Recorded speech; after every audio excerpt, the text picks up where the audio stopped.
what's a social media influencer? You know, if my dad was alive, he'd have been like, what? Man, go to school, right? Yeah. In order to make a good decision, you got to make some bad ones. Right? And the only thing that changed was our coach. And within 3 years, we went undefeated.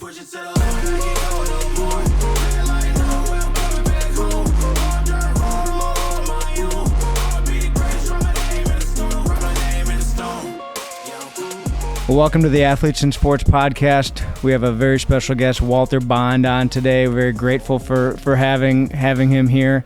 Walter played at the University of Minnesota, played in the NBA, and is a Hall of Fame professional speaker. And Walter, we got to hear you speak this morning. I was jazzed. I was just juiced after that. Running through a wall. I was ready to go. How many speeches are you doing a year?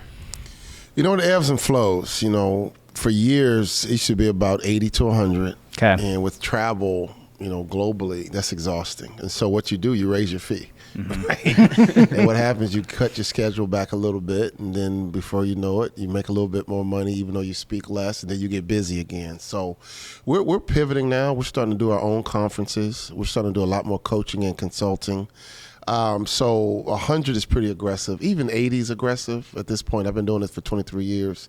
In my perfect world, I'm doing 40 keynotes for big clients and then doing maybe 5 to 6 of my own conferences, working directly with small business owners. Mm-hmm. I kind of love it now, you know, helping turn winners into champions. I think that is kind of my niche and my call. And, you know, a lot of small businesses are surviving and they should be thriving. And to be able to mesh what I learned in sports and in business for the last 23 years is incredible, because especially if they have a sports background and kind of get where I'm coming from, mm-hmm. It's like an instant connection.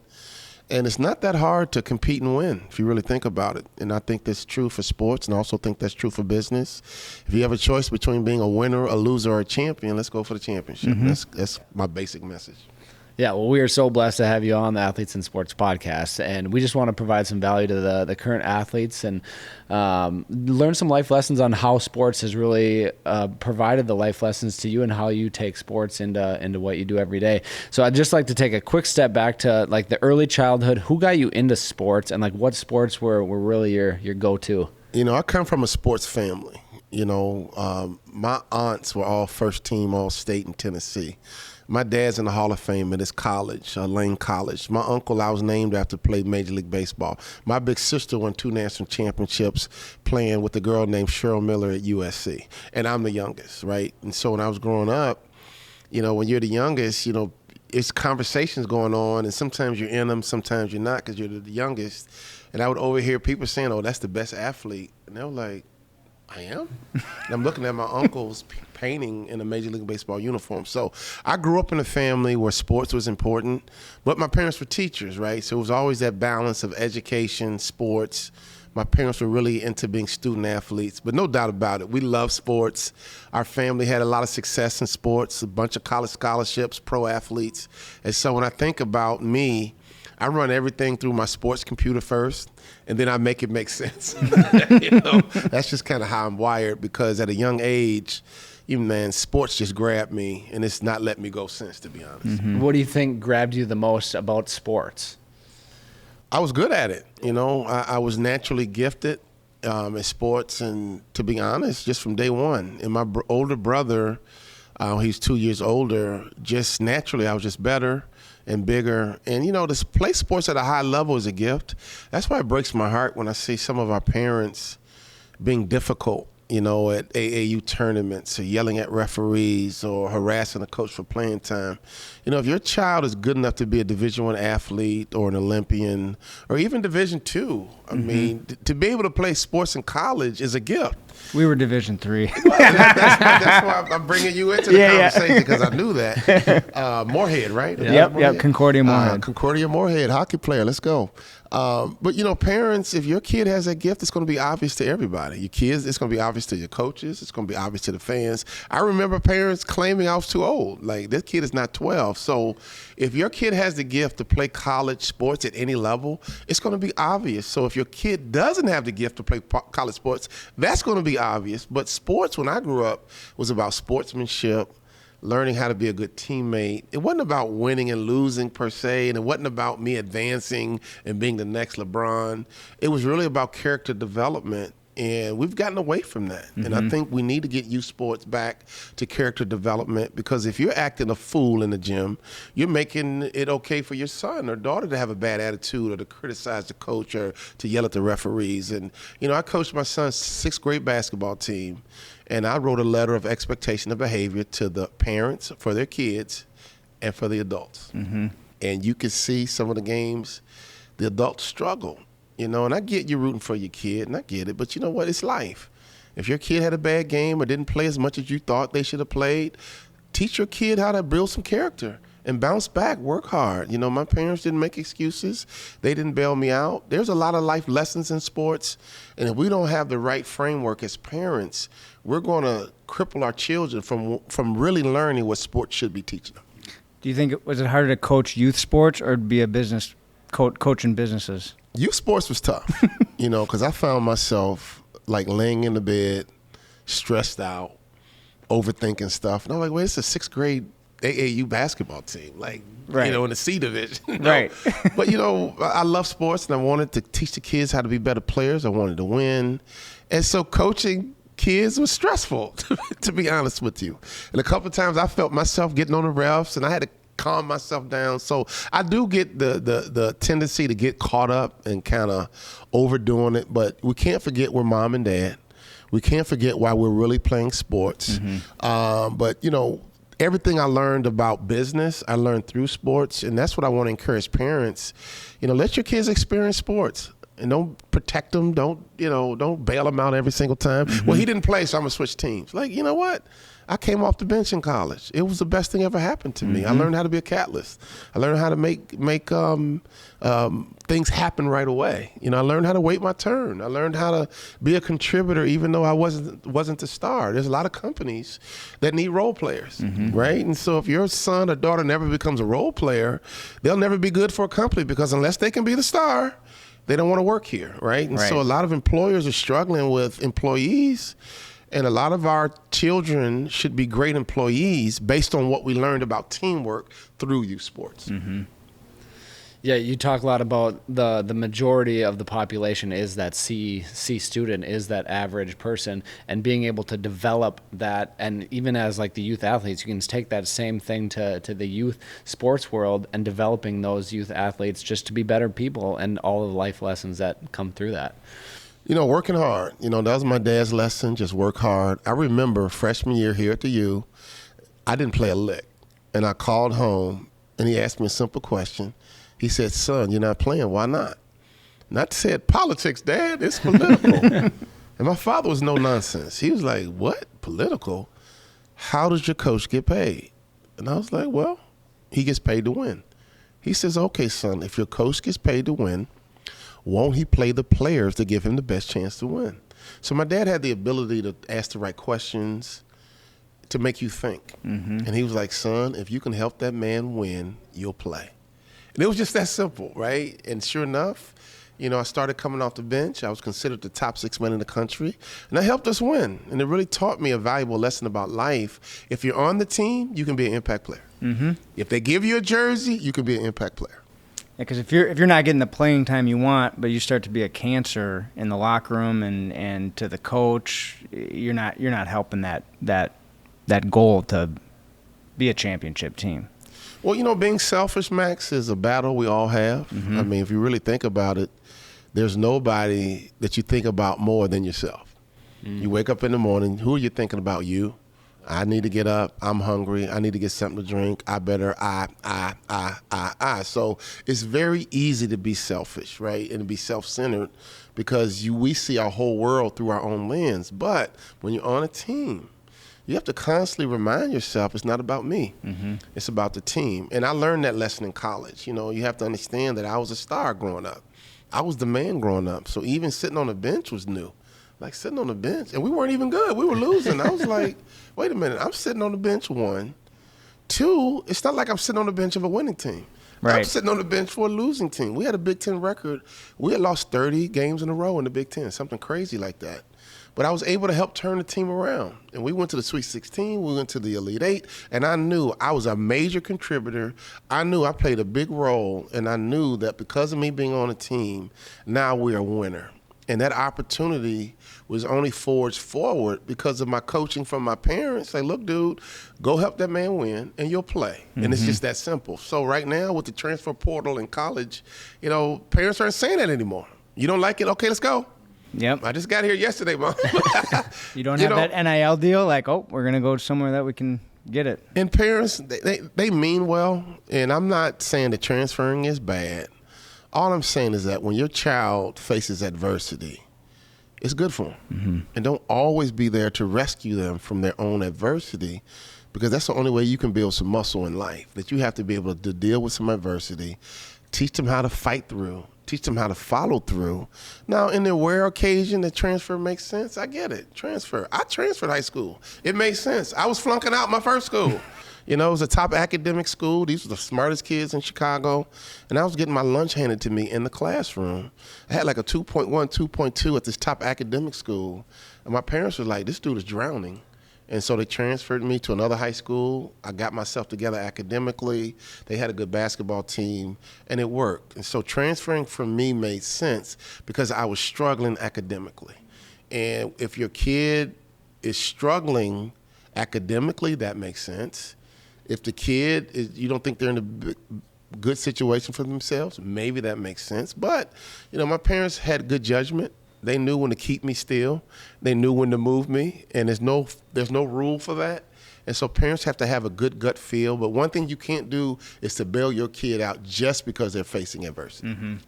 And what are your thoughts about, I know a lot of parents will go talk to the coaches and not let the player deal with it with the coach if there's an issue. Have you had any experience on either side of that fence? Max, that's a great life lesson, right? You wanted your kid to speak up. Your kid has to learn how to be their own advocate. So if mom and dad are always going to the coach, I do a lot in corporate America now, and there's parents that are literally asking companies to negotiate their contract on behalf of their child. That's crazy. Your child just graduated college, and they landed a job, but mom and dad want to step in and negotiate the contract. That's too much. That's called a helicopter parent, right? And so if you keep doing that, the next thing we know, you're going to pick my spouse. Next thing you know, you're going to choose where I live. Next thing you know, you're going to tell me when and where I get married. And before I know it, I'm your puppet, right? We want to raise mature, independent thinking adults.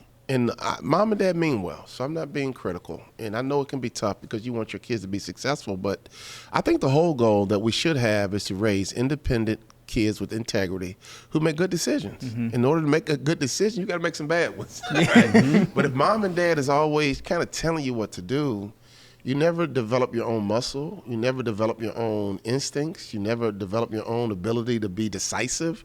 I've been doing research because I coach a lot of small business owners, and the number one quality of a successful business person is that they're decisive. So if you're always making a decision on behalf of your kids, they'll never develop the ability to be decisive. I've been able to be decisive in my career because my father and mom raised me to be independent. They raised me to make my decisions. You know what? It was my decision to transfer high schools. My dad sat me down, here's the pros and cons, son. What do you want to do? Like, Dad, I think it makes sense. What schools are you looking at, son? I'm looking at Minnesota, Wisconsin. Boo to the Badgers, right? Boo to the Badgers. It came out of Minnesota, Wisconsin, and my dad was like, what school do you want to? Dad, I want to go to Minnesota. All right, cool, let's go. And so I always made the decision. My father would be a sounding board. For the most part, it was my call because my father understood if you make the choice, you're going to make it work. If I decide, you got to out because this is your decision, Dad, not mine. My father was like, no, baby, this is your decision because you got to go make it happen. You got to go to school there. I don't have to go to class. I don't have to go to practice. I don't have to deal with the coach. You have to do all this. So you choose the school that you feel most comfortable with. I'll help you think through your choices, but ultimately, son, I'm raising you to be a man. This is your call. Do you know someone who could benefit from this episode? If so, please take the time to share it with them. Whether it's an athlete, a coach, a parent, or just someone who loves inspiring stories, we want to get this message out, and we need you to help make that happen. that's a huge part of our Be the Best You curriculum at all of our in sports days is self-confidence, and teaching kids to have that self-confidence and that assurance that they're making that right decision. Talk a little bit about like what that confidence, because you're obviously you're a Hall of Fame motivational speaker. You have to be confident to stand up on a stage in front of thousands of people. Like, how has that translated from what you do now to the youth sports? Well, confidence is important, but I also know my game, right? And I always try to stick to my game. And I've had some insecurities. I've never had a real job. So early on, I would get into these big companies, and the CEO would want to take me to dinner, and I would be like, uh-oh, just me and the CEO one-on-one? Uh-oh, I would think like, what if he asked me a question I can't answer? I've never had a real job. You know what I mean? So I used to have horrible insecurity around sitting down with a CEO or an executive team and just having a real-time conversation that wasn't scripted. So I had to grow in that area. So I just started reading books. I started hanging out with more and more leaders, more and more executives, and then they started saying, great idea. Wow, didn't think of that. Wow, Walter, that's brilliant. And I'm like, okay. And I built my confidence over time. Now I don't have that insecurity, but I've always been able to locate myself. That's one thing I love about sports. You naturally know what you're good at and what you're not good at. And in basketball, you're always working on your left hand. And so in life, because of sports, I've been taught to always work on my weaknesses. So you can't work on your weaknesses if you don't know what your weaknesses are. Probably the only reason I made it to the NBA is because I could look in that mirror and be honest with myself on what I'm good at and what I'm not good at. And that takes confidence. If you don't have confidence, it's hard to kind of self-evaluate because you're going to use all your energy trying to justify how good you are. It's not about that. We're trying to figure out how you're going to get better. And the only way we can improve if we have the ability to be honest about our weaknesses. And so a lot of job interviews or evaluations, a lot of employees get defensive. And I always ask the question, why are you defensive? You agree you're not perfect, right? But the moment you hear some criticism, you get defensive. Now, wait a minute. Is it that you think you're perfect and you don't want to admit it to everybody? Or you're freaking nuts? You can't say you're not perfect and then get defensive to me. And so when a person gives me feedback, I welcome it because that's a chance for me to increase my value. So whether it's sports or business, if I improve in that area, I'll be more valuable and you got to pay me more money. I would sit down with my coach, even in sports. I would ask Coach Haskins, what do I need to do to play in the NBA? And he would tell me. I would go work on it, and I got rewarded with more playing time, right? So I've always been able to ask people, what do I need to do? What do I need to do? Tell me, especially someone credible. Like, you're operating where I want to be. Tell me what I need to do, and I'll do it. And that's where coaching is so important. Sometimes in our youth eras, these coaches aren't coaching. They're just rolling the ball out or a hockey puck out, and they're just playing. Yep. And the kids are reinforcing bad habits, right? A coach should be teaching fundamentals. They should be laying down the fundamentals of the sport and teaching kids how to play the game. Wayne Gretzky knew how to play the game, right? That's why he was a great hockey player. Michael Jordan, LeBron James, they're very talented. They're very skilled, but they know how to play the game of basketball. Steph Curry knows how to play the game. So when I think about youth sports, it's one thing to be good, but then you see a player who has skill, but's clueless on the game, the situation, the time, the clock. This kid did not learn how to play the game. They're just worried about how many points they're scoring or what their numbers are. And a scout can tell the difference. I can come and watch your son play. He cannot make one shot, but I know basketball so well, I can still evaluate the kid on being a good ball player because I know your shot is not going to always fall. So is he playing defense?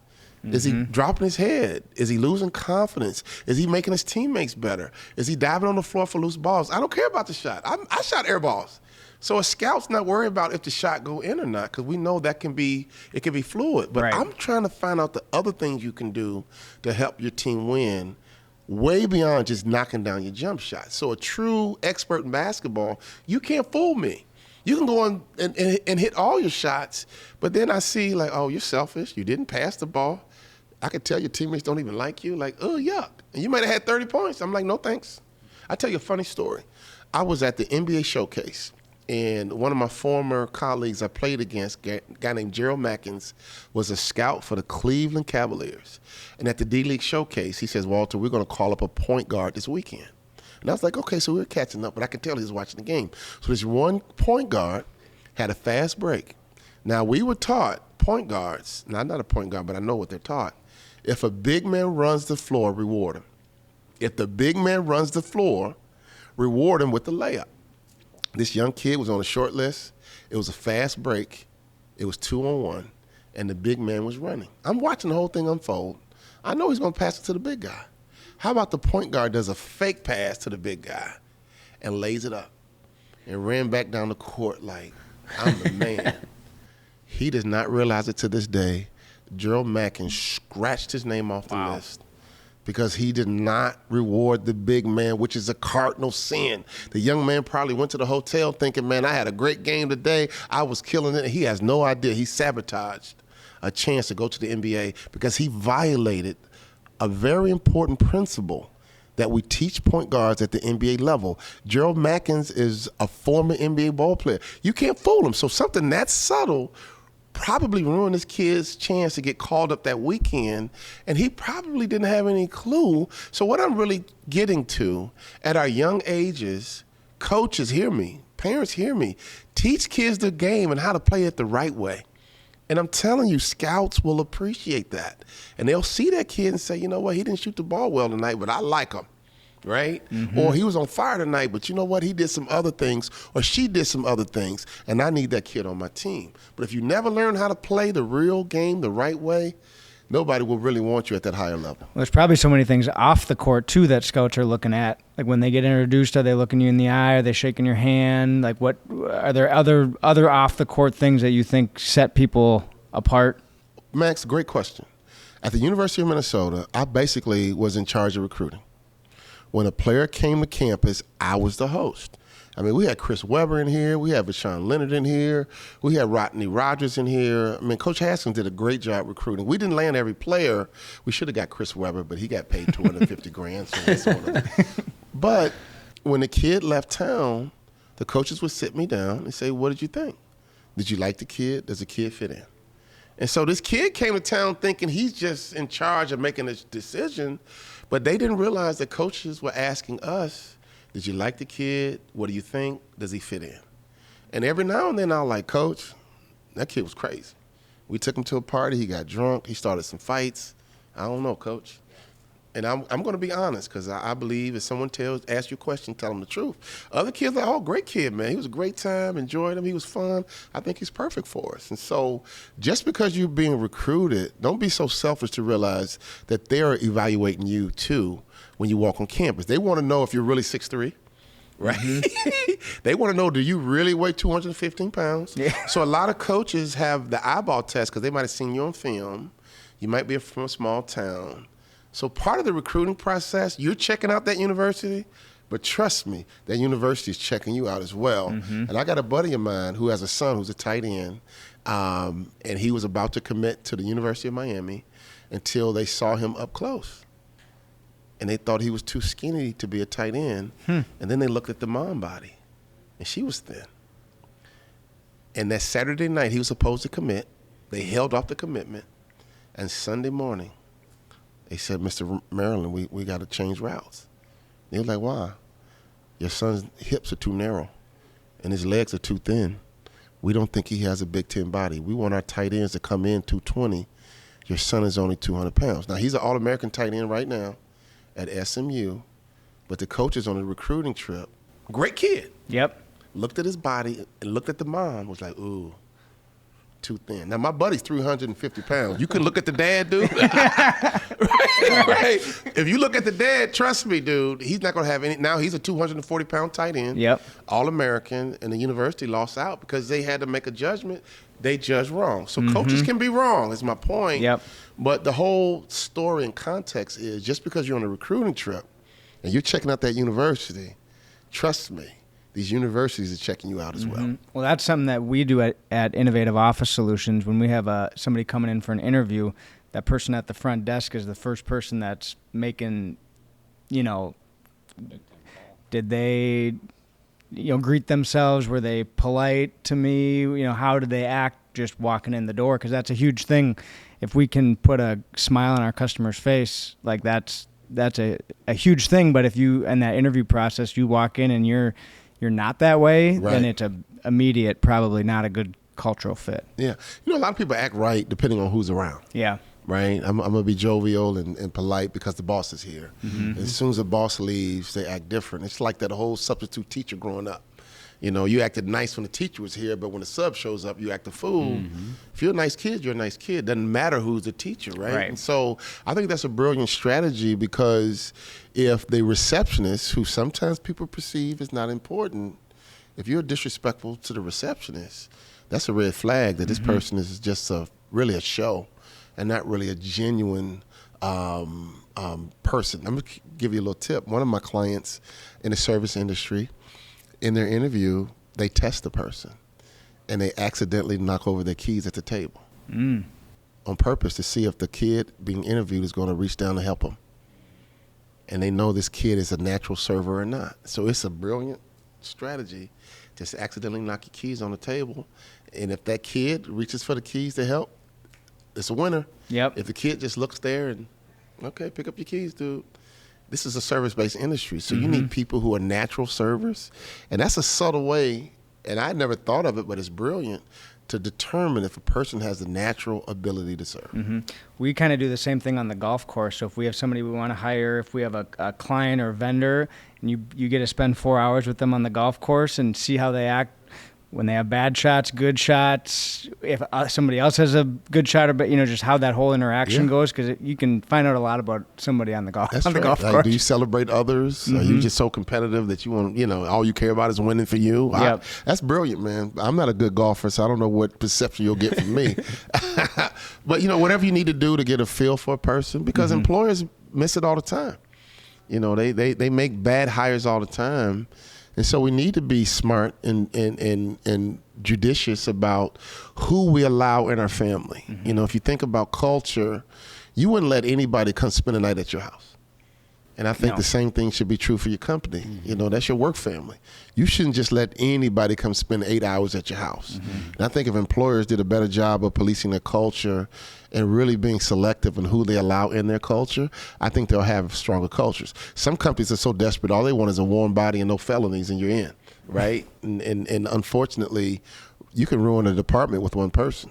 You can ruin a culture with a strong personality. So I think before you let someone on your team, you need to do as much homework as you can to make sure you get the right person. Yeah, I think that's what we teach at our in sports days to the kids too, is that teamwork and the collaboration and just being good members of like the community that they serve in. I think that goes back directly to your mom's core value that you were talking about this morning, and just be sweet.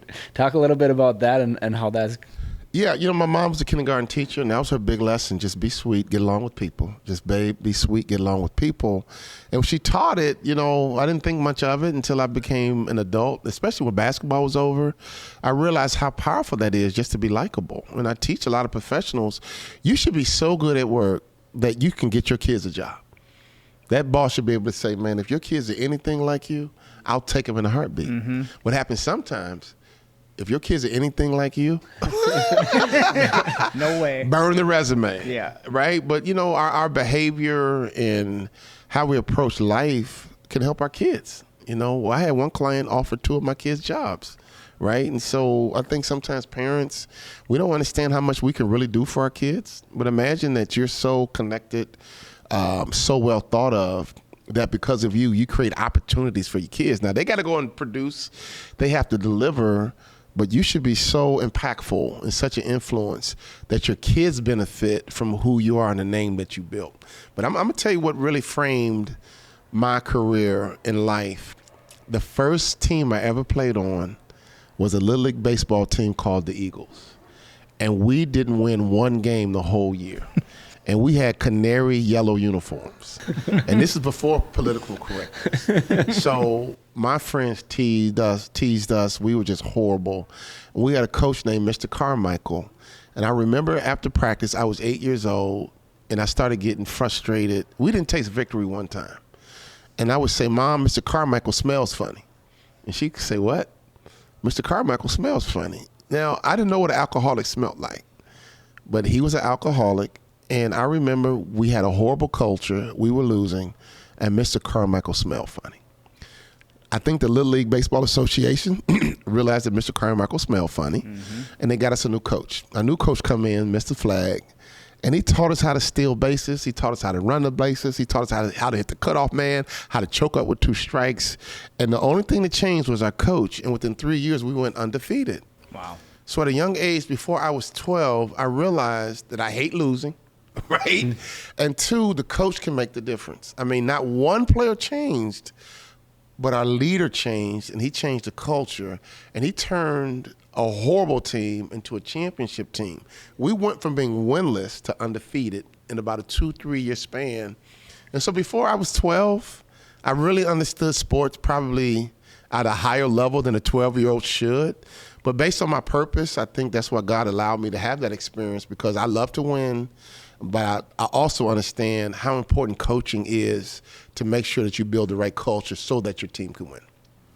And that's a great transition into the business world. Like, if you don't have a great leader, you're not gonna be a winning team. And I've had some bad coaches, Max and Drew. I'm sure you have too. That's painful. Mm-hmm. You know, you have a bad coach. I mean, you hate going to practice. You hate going to the games because you know this is not good, right? And so I challenge all of my leaders in the business world that you have to be a great coach. And if you don't have the right culture, that's your fault. And so knowing that from a sports perspective and getting a chance to play for some great coaches, I want leaders to understand how much power they actually have in building great companies. And every now and then I come into a leader who's very critical of their team, their employees, their culture. I'm like, dude, you're the head coach. You built it. This is your program, right? And you built a losing culture, so go fix it. And unfortunately, a lot of my leaders are like, Walter, come in and talk to my people. Come in and talk to my people. Like, look, dude, I need to talk to you. Because if I can get you straight, you can go talk to your people. We can change the culture. So I've learned through the years that we kind of refuse clients now. And some of them paid us so much money. I said yes in the beginning. But they would have me come speak to their people, and then the leaders would leave. And I'm like, why aren't you guys in the room? And we did a leadership training for a casino for 12 months. And we trained their middle management on leadership. And it was a beautiful thing because within 12 months, they had the highest customer satisfaction surveys ever. But we taught them leadership so well, they started coming to me and my wife like, hey, man, my boss needs to be in here because he sucks at this. Because they didn't know what leadership was, but for 12 months, we taught them leadership, and they were clearly able to identify that their boss was not a good leader, right? And so that was so empowering for me that, man, this middle management understands how to communicate. This middle management knows how to build someone else's confidence. This middle management knows how to build culture and core values. We taught them hard for 12 months, and it was so enlightening because within 12 months, they transformed. Because when we first started training this one middle manager, I started calling them leaders, and a young lady raises her hand. She goes, excuse me, I think you're in the wrong room. I said, what do you mean? We're not leaders, we're only middle managers. I was like, I can't believe she just said that. So she's a middle manager, but did not see herself as a leader. Right. 12 months later, they all saw themselves as leaders, and they identified that the leadership level above them was not getting the job done. And our contract ran out. I have no idea how they finished up. But the moral of the story for me, I don't want to work with another company if I can't affect the head all the way down. Because typically, it starts at the head, right? The middle management is the core. If you look at the body, the most important part of the body is the core as long as your head is right. And if you gain weight, you notice in the stomach. If you lose weight, you notice it in the core. Strong cultures have great leadership, but they also have great middle management because that's where your next level of leaders come from. You should be able to promote from within. If you got to constantly go outside to promote and hire people, you don't have a strong culture. And companies do it all the time. I'm not saying it's never appropriate, but if you really think about a great culture, I've been with you for 10 years. Why am not the one that you choose to promote me? If you're recruiting me and developing me, recruiting from within is what we all should want to do if you're going to build a strong culture. What were you gonna say? I was just going to say, so, leadership is a great thing to teach, these middle managers and higher up folks. Are you basing all of that on your sports experiences, or did you have to do a bunch of research on how to train business leaders to be better leaders? Well, my background is sports, right? And so I understand sports at a high level, but my wife and I have had this training and development company for 23 years. The beauty of it, Max, is that every company we sit down with as we onboard them, they tell us all their problems. Right? They tell us what their issues are. And so we've been able to aggregate that companies only have about 5 or 6 problems, and they're all the same. It's unique to them, But for us, it's almost like going to a doctor. Like, oh, you got a sore throat. Okay, you got a headache. And after a while, it's like, okay, sore throat, headache. Okay, strep throat, or whatever, Yep. And so we're able to almost diagnose companies that easily. But sometimes when you're in it, you don't see it yourself. And that's the beauty of having a third party who's kind of outside of your culture, being able to identify your culture and fix it. Now, I have coaches, right? I have my own business coaches, and I read a ton of books. We've written a ton of books. But just the experience of coaching different professionals, different companies, and seeing them have success has been amazing. So we have a client right now in Wisconsin, and they're trying to get to $2.2 billion, but they had no middle management. Mm-hmm. And I was like, hey, come here, man. How are you going to get to $2.2 billion with this same organizational structure? Everyone reports to one person. You guys are at capacity right now. You can't do $1 more million more because everyone has a report to this one person. Mm-hmm. We have to restructure your organization, and now we're building their middle management. And they were like, oh, my God, Walter, you're so brilliant. Okay. You call me brilliant if you want to. It's just common sense. You have to have, my joke is, and I live on the East Coast now, so those Jersey boys, right? They love to lift weights. They got these big upper bodies and skinny legs, right? And that's what happens with companies. They're not really built to grow, and they get frustrated. Because I had a franchise group that got to 93 locations. And back then, I was literally not a business consultant or a business advisor. I was strictly a motivational speaker. Mm-hmm. And so the client told me, he played college ball, so we got close. He was like, Walter, man, in franchising, my mentor told me when you get to 100 locations, the business changes. Well, we have 93 locations, and we have, starting to show some cracks. We're struggling, and we can't figure out why. And I just kind of listened to him, and I was like, okay. I couldn't help them. I wasn't equipped. And so through the years, we've been working with companies and helping them grow and scale. And now I get it. I wish I could go back and help them now. So this client in Madison, I said, look, man, we don't have the capacity to get to $2.2 billion. And so we created a mentoring program. Mm-hmm. And I told them, look, let's create a mentoring program. Your employees who naturally enjoy the mentoring program, those are your middle managers. The ones that resent it and don't really engage, they're not leaders. So let's have a mentoring program. And organically, we're going to figure out who should be in your middle management, and we're going to cultivate it from there. They're like, wow, that's good. I like it, right? And so I'm going to be with them tomorrow for a half day, and I told them I'm going to be in Minneapolis. Let me pop over. They pay me good money, but I'm going to get them to $2.2 billion. So if you really think about the money they pay me, I should charge them more, right? But I agreed to the price, and, my job is to help you win. Mm-hmm. And as we build this middle management, I told them yesterday we might need another level before we get to $2.2 billion. Right. But now you understand the process of building it organically and within. Because if you keep going from outside and outside, they like their culture. But if you keep bringing in people from the outside, they're going to come in with a different core value, different value system. Mm-hmm. And the risk is you're going to lose some of your culture integrity. So the best case scenario for any company is for you to promote and build from within. And so I'm excited about what we're doing with this client. Definitely. One of the things that you touched on this morning is the leaders that build the rapport, build the confidence within, and then the execute and the systems that they build. And just thinking back to like the coaches out there that are listening, and my coaches, like my favorite ones were the ones that you had a relationship with, that you were close with. And yeah, talk a little bit more about that. Well, that's the fun part, I mean, we make too much about winning and losing and how many points you scored, and it's too much about that. The one thing I miss about the NBA and playing ball is the locker room. Mm-hmm. Just hanging out with my boys, hanging out with my teammates, and laughing and joking with my coaches. Yeah, we got to work, and yeah, we wanted to win, but it wasn't all about that.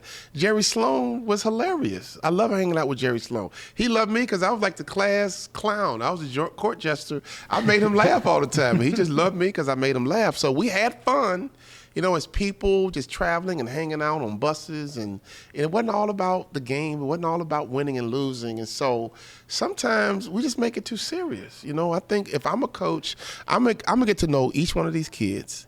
I want to know what their goal is in life. And it's bigger than basketball or hockey or baseball.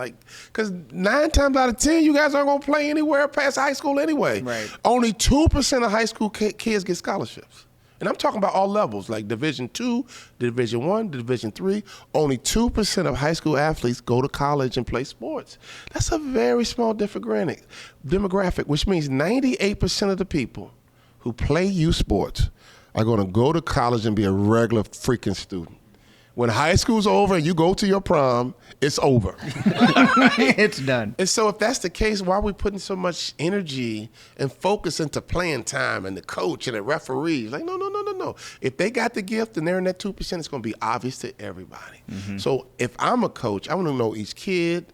I want to know who you are, your goals in life that are bigger than basketball. I mean, I'm still in touch with all my coaches. Why? Because it wasn't just about basketball. And so if I'm a youth coach, I want to get to know my parents. I want to get to know my players. I want to know how they're doing in school, how they're doing socially, how can I help them academically, how can we build the total person? And again, if they have the gift to play college ball or play college sports as a gymnast, it's going to be obvious to everybody. So we don't need to put all the energy on that. Right. Let's build a total person. Let's teach them how to compete. Let's teach them how to be a good teammate. Let's teach them how to be a good citizen. Let's teach them the values of life, the core values. And if we get someone special, we'll cultivate them. But until then, we're going to build good citizens. Hey listeners, we want to take a quick moment to tell you about the InSports Foundation. At InSports, we believe every child deserves the chance to play sports regardless of their financial situation. Our mission is to provide free camps, scholarships, and team sponsorships to reduce the cost of sports and help more kids get in the game. As we all know, through sports, kids can learn valuable life lessons, stay active, and maintain their mental well-being. To support our mission and help us give more kids the opportunity to play, visit insportsfoundation.org and consider making a donation today. Together, we can make a difference. Now, there's probably a lot of parents out there that either they didn't play sports or they had a bad experience in sports. What advice would you give them to encourage to put their kids into sports? Well, sports is important, and it doesn't have to be sports, because my wife gets on me about this all the time, because they were in the band. Yep. The marching band. And I'm like, band?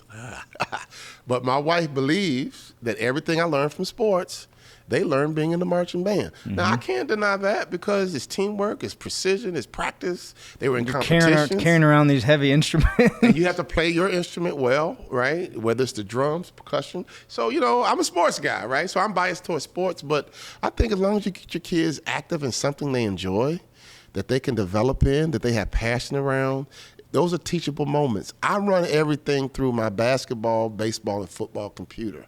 My wife runs everything through student government and the band, right? And I think every kid needs something that they can relate to, that they have success in, that they understand, that they can run life through.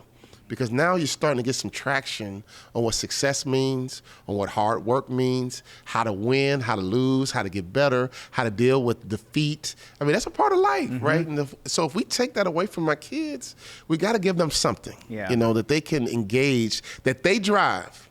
Now, Mom, you can't make them do anything. If you're making them do it, it's not going to happen. But you got to, even video games. You know what my son says to me? Because we used to always say, man, cut the video games off. Cut the video games off. Now he's 29. He was like, Dad, kids are going to scholarship playing video games. I'm like, it was esports? Yeah, esports. And literally, my son loved playing video games. Now he's a coder, right? Now he's in the computers and technology.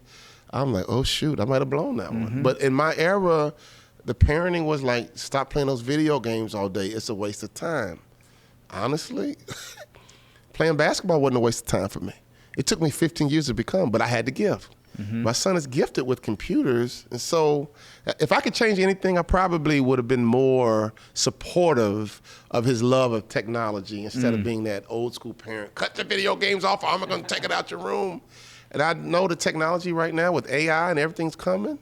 I mean, I'm a tweener because I'm 55, but right now, if your kid's into technology, encourage it, because the jobs that are around today, 80% of these jobs weren't even around.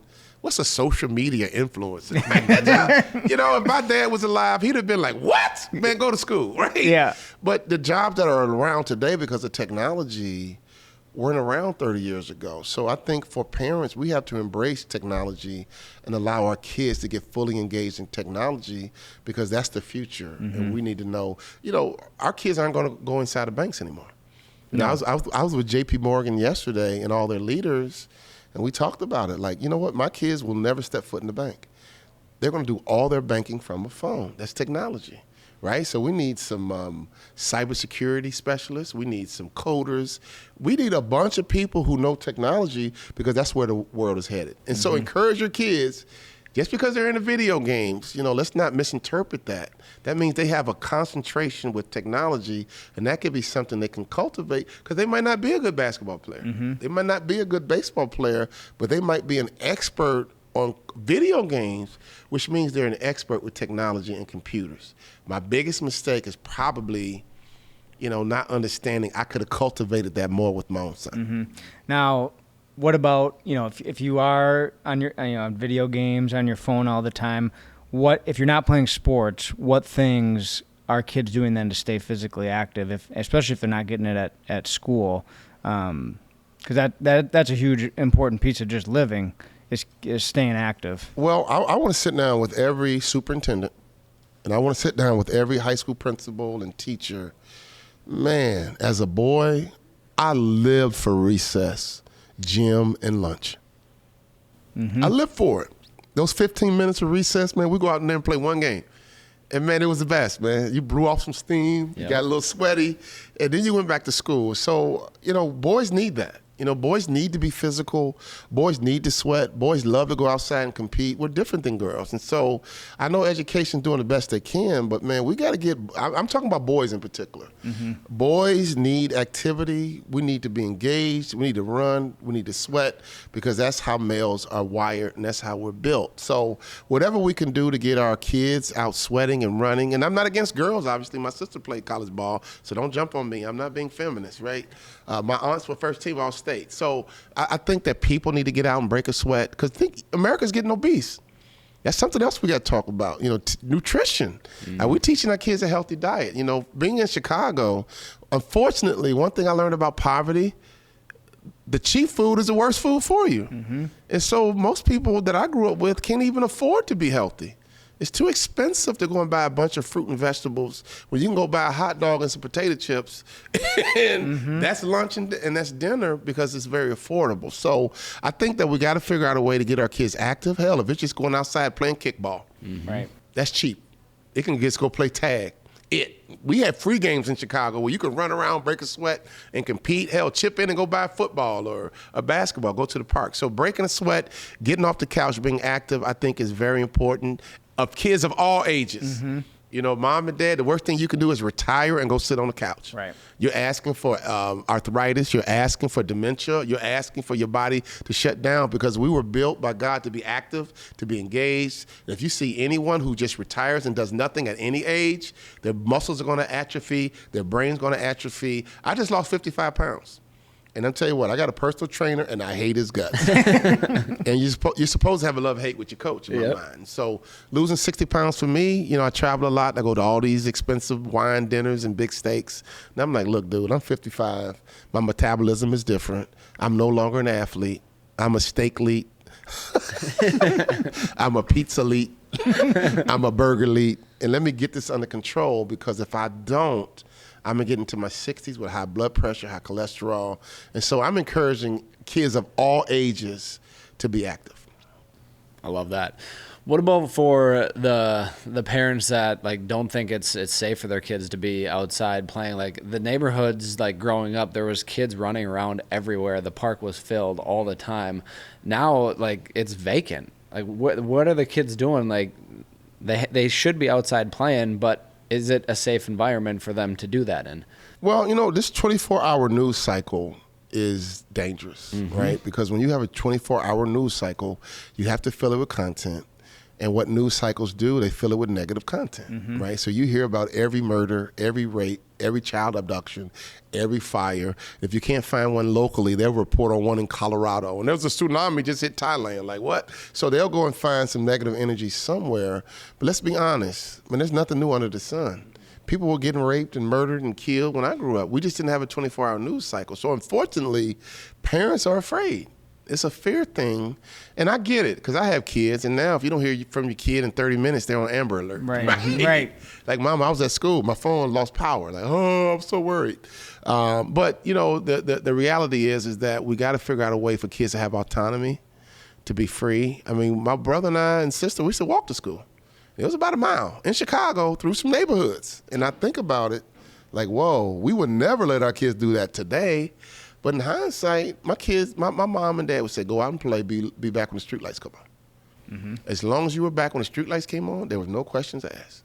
And I'm talking about the south side of Chicago. You had the freedom to kind of roam and learn and discover and make judgment calls and know who to hang around with and know who not to hang around with. In today's world, that is scary to a mom, right? But the generation I grew up in, we turned out okay, I think. But it is safer today than it was back then.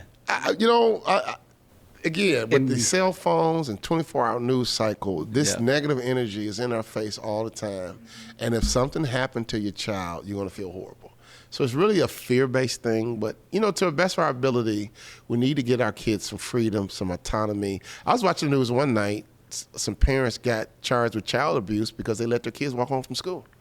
The whole community agreed that this was dangerous. And in the 70s, when I grew up, that was the norm. But today, no.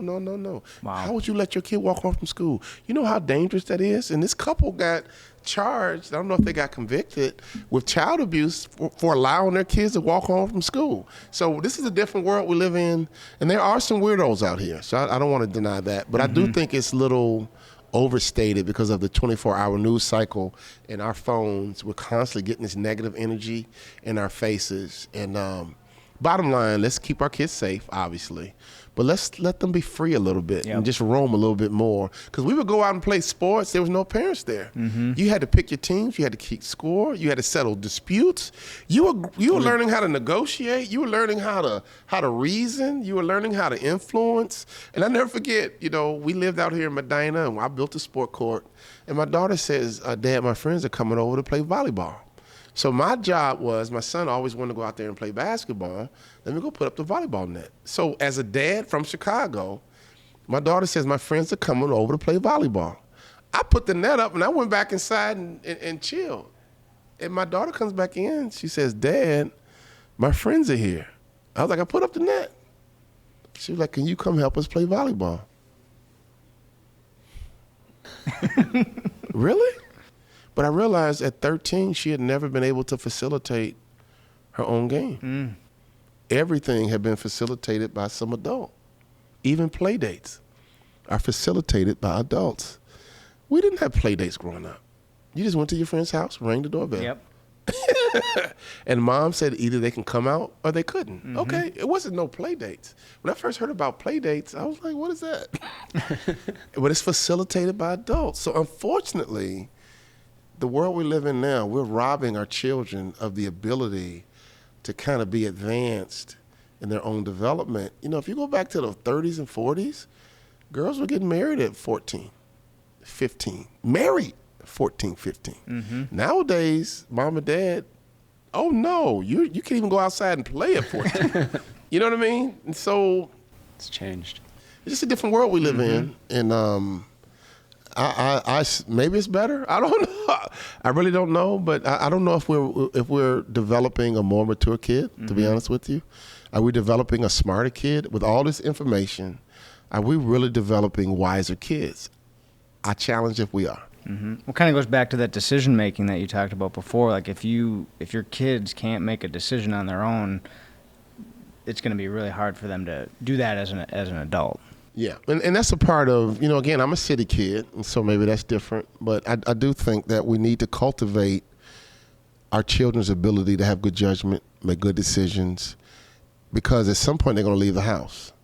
And I've seen a lot of kids go to college and just struggle because they just weren't ready. They just weren't prepared. And all of a sudden, mom and dad kept them safe. But then they dropped them off on a campus, and they got fed to the wolves, because they just weren't ready to be independent. And I think that as we raise our kids, again, keep them safe, but at the same time, you're raising an adult. And for the bulk of their life, they're going to be grown, right? They're not going to be 12 forever. You're not going to be running them to Culver's forever. You're not going to be buying them Happy Meals forever, right? You're not going to be their shuttle bus forever. At some point, they're going to be adults, and they're going to remember.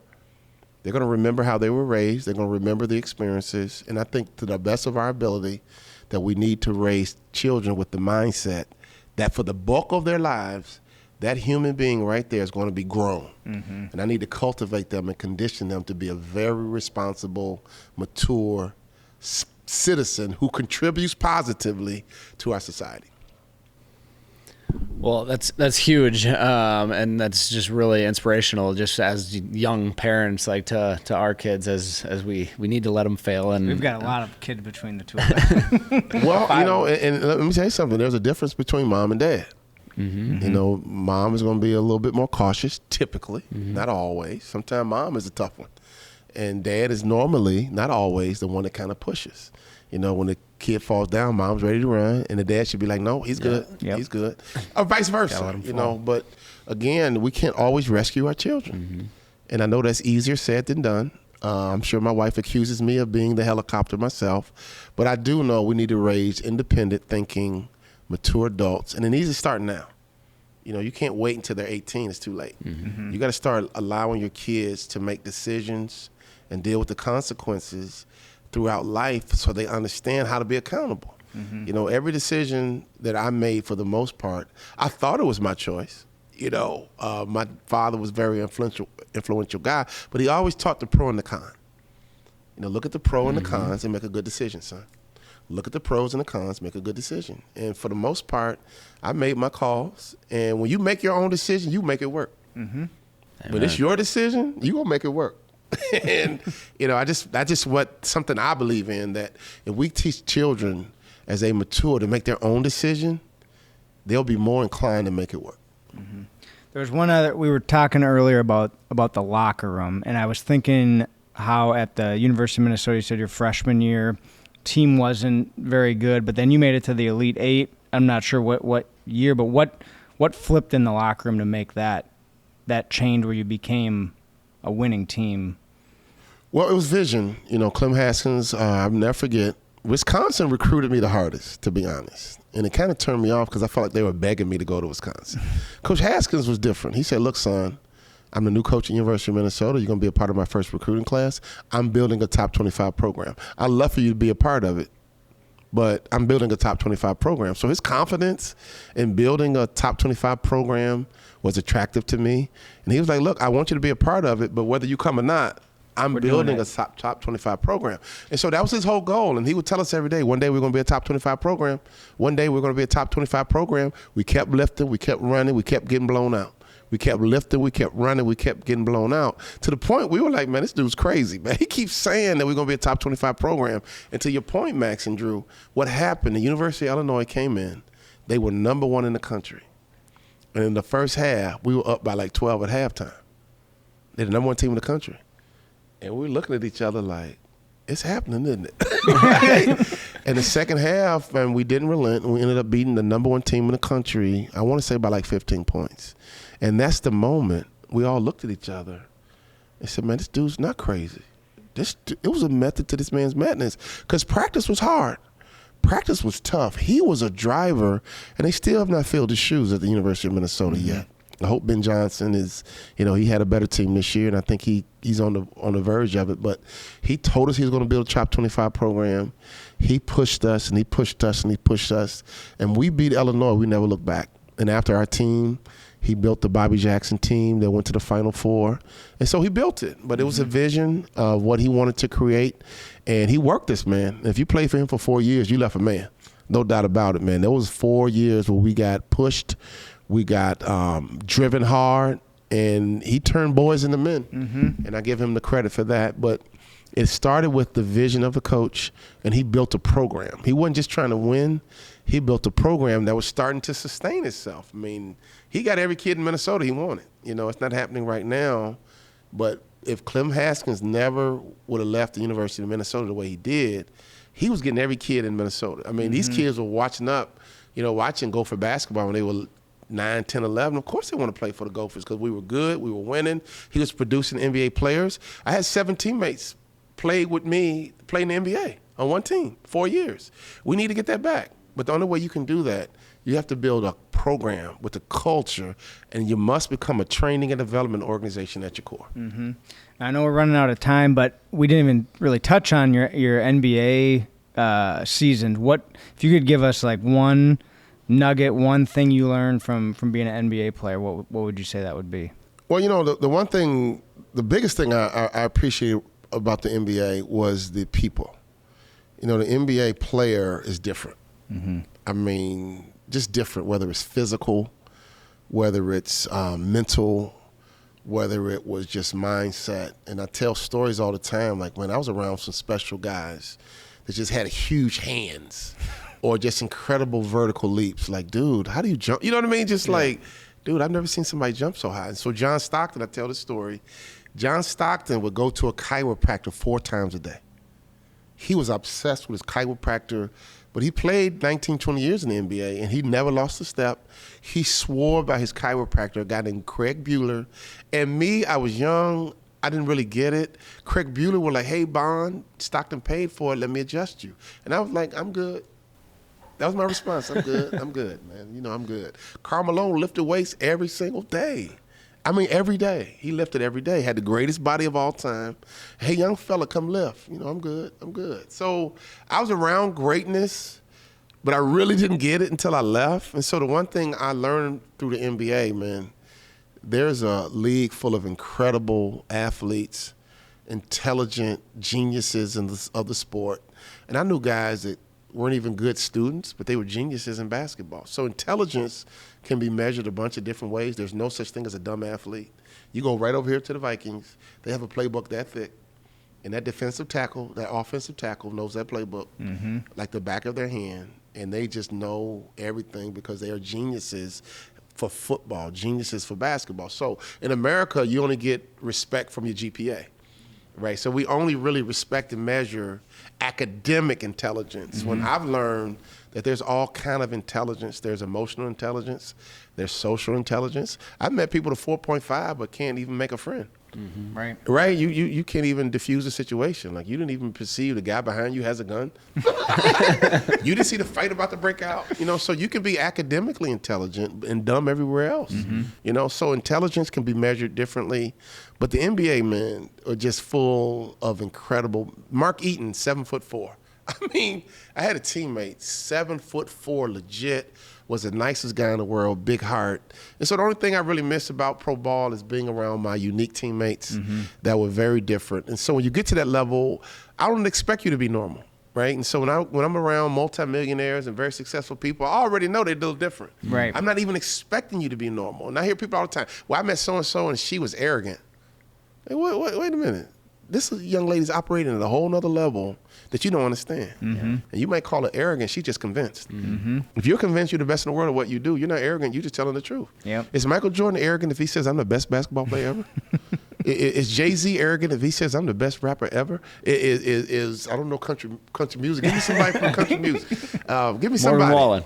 Who? Morgan Wallen. Morgan Wallen. If Morgan Wallen says, man, I'm the greatest country singer ever, is he being, I don't even know him, but I trust he's good. He's good. He's good. Sometimes, there is a such thing as arrogant, but sometimes you're just telling the truth. I'm a Hall of Fame motivational speaker. I don't think there's many people in the world that can do what I do with a microphone.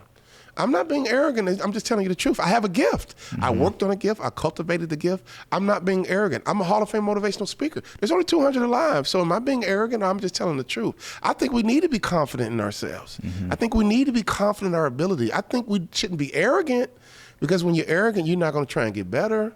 I'm very confident, but I'm still working. I'm trying to get better. I tell people, man, you tell Tony Robbins I'm going to kick his butt one day, right? In order to do that, I got to get better, right? So I'm confident in my ability, but I also understand I got to work on my left hand. I got weaknesses. I got to get better. And I think that's what God wants from us. Be confident, but, man, keep working. Yep. Be confident. Keep working. Awesome.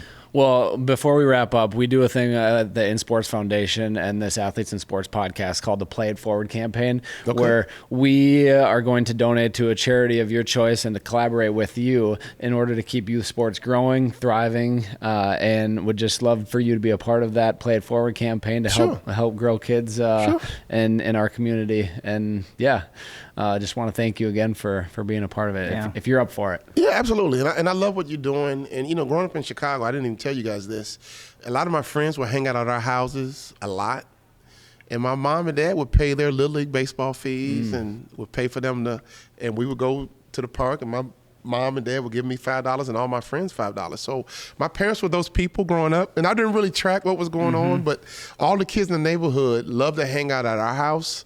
I think for a while, me and my brother thought because we were cool. But I think the truth was we had a basketball court in the yard, and I think they loved being around my dad. And I think they loved being around a family. Yep. Because sometimes they didn't go home to a family. And for a lot of my friends, we were the only family in the neighborhood with a mom and a dad there. Now, they would go home and have a mom, no dad, or sometimes it'd be a dad, no mom. But we were one of the few families that were willing to spend time with the kids. I remember going to some of my friends' house, and the dad wouldn't even say hi. Yeah. I'm like, it's weird. All my friends know my mom and dad. They can go visit my mom and dad if I'm not there, right? So that's the kind of house I grew up in, and I'm just thankful that I had the kind of parents that built community, and a lot of my friends benefited. You know, they'll tell stories about my dad I didn't even know because they had their own relationship with my dad because they hung out at the house a lot, and he was our coach for a lot of things, and he was my high school principal as well. So I'm just thankful to have parents that are engaged in kids' lives, and it's not just about basketball or baseball or football. Look, I just want you to be successful,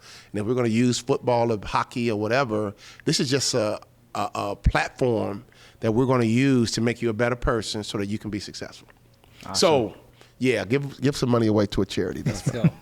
Awesome. Well, Walter, we really appreciate you being on today. We're very grateful for your time. Where can people find you if they either need coaching, website, social media? Thank you for asking. This is a free plug. Yep. WalterBond.com. That's WalterBond.com. Or you can go to peakperformershuddle.com. We have an online huddle where people go to get coached, and we coach a lot of business leaders, a lot of professionals, a lot of professional speakers. We have a whole program where we teach professional speakers. So WalterBond.com. Can you guys put it on the screen? Yep. WalterBond.com, and also peakperformershuddle.com, and we'll meet you there. Awesome. Thank you, so Walter. much. Thank you. Appreciate you. Thank you, Drew. A lot of fun. Mad Max. A lot of fun.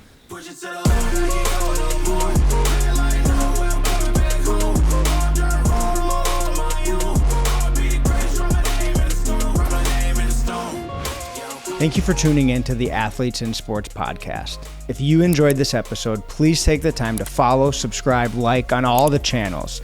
This is how we can continue to bring these inspiring stories to you and make a bigger impact to get more kids into the game.